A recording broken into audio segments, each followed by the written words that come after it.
3 compléments alimentaires que je vais partager avec toi aujourd'hui pour avoir du confort au niveau des articulations et lutter contre l'inflammation à ce niveau-là. Avec l'âge, on le sait très bien, les articulations deviennent douloureuses, elles commencent à coincer, on se réveille tous les matins avec quelque part une partie de notre corps qui fait mal, le coude qui fait mal, le genou qui fait mal, les hanches qui font mal, etc., etc. Simplement parce qu'avec l'âge, les articulations s'usent et perdent de plus en plus de mobilité.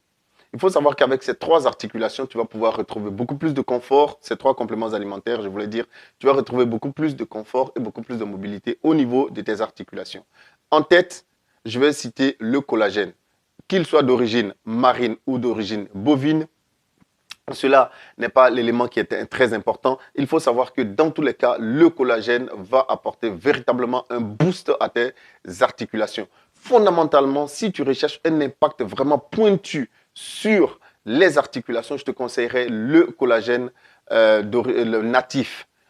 Personnellement, moi j'utilise le collagène marin hydrolysé avec lequel je me sens vraiment bien. En deuxième position, je vais te parler de la vitamine C.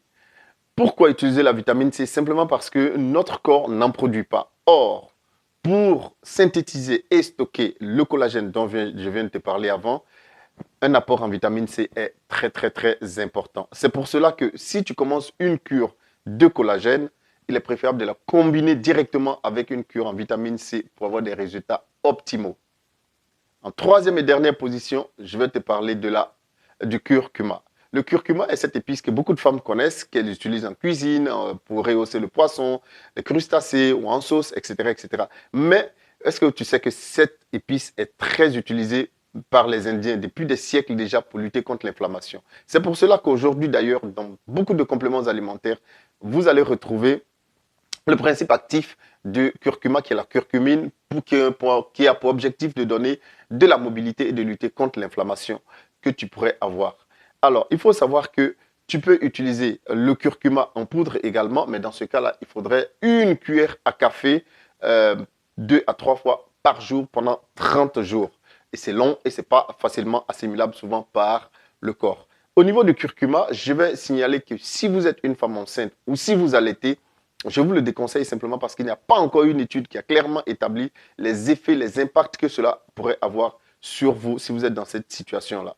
Alors, je vous le déconseille si vous allaitez ou si vous êtes enceinte.